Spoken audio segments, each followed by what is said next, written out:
les solutions pour améliorer la gouvernance foncière? Alors les solutions, il faut d'abord que la gouvernance foncière soit participative et inclusive, mettre en avant l'ensemble des acteurs qui œuvrent dans le foncier ou pour le foncier et mettre en place des législations et des réglementations adaptées à nos besoins actuels en foncier.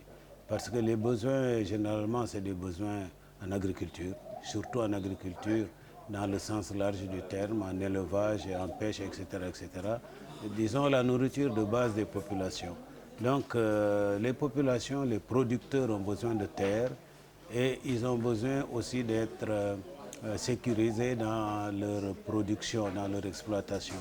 Et pour sécuriser l'exploitation, il faut sécuriser le droit.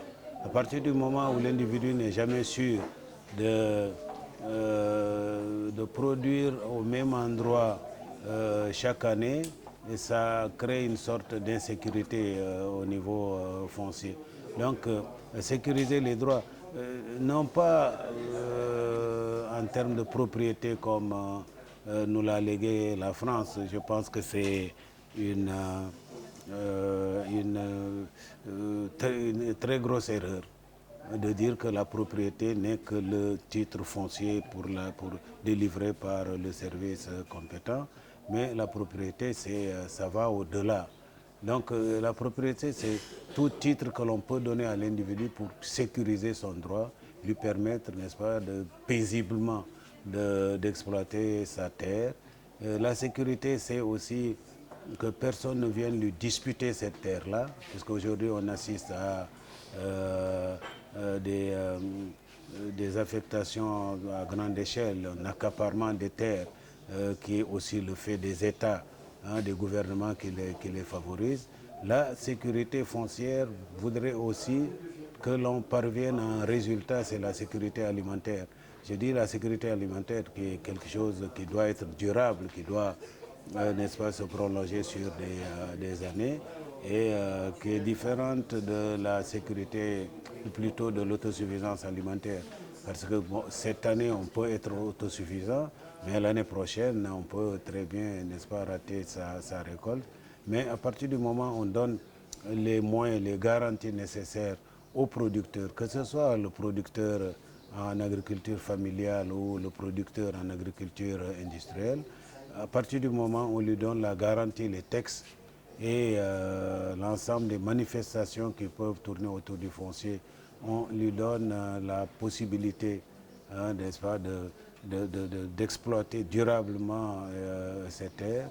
Je pense que la sécurité alimentaire aussi peut intervenir et tout cela doit déboucher en principe sur une souveraineté alimentaire. C'est-à-dire que en matière, n'est-ce pas, agricole, consommer ce que l'on produit à une grande échelle et importer très peu. Mais si on dépend, n'est-ce pas, de l'étranger pour survivre, pour vivre, c'est le cas du Sénégal. Aujourd'hui, on sait qu'en Casamance et dans la vallée du fleuve Sénégal, on produit beaucoup de riz, mais ce n'est pas suffisant pour disons, la consommation au Sénégal. On est obligé de supporter les importations venant d'Inde, de Pakistan, etc., etc.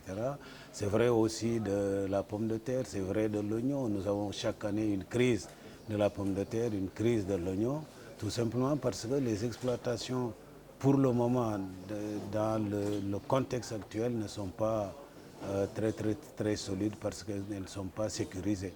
Et l'agrobusiness est en train de gagner du terrain, ce qui, n'est-ce pas, va priver le paysan ordinaire de revenus qui lui permettent de réinvestir dans l'agriculture, l'élevage ou la pêche et aussi de se nourrir, faire face à ses besoins primaires en quelque sorte. Merci.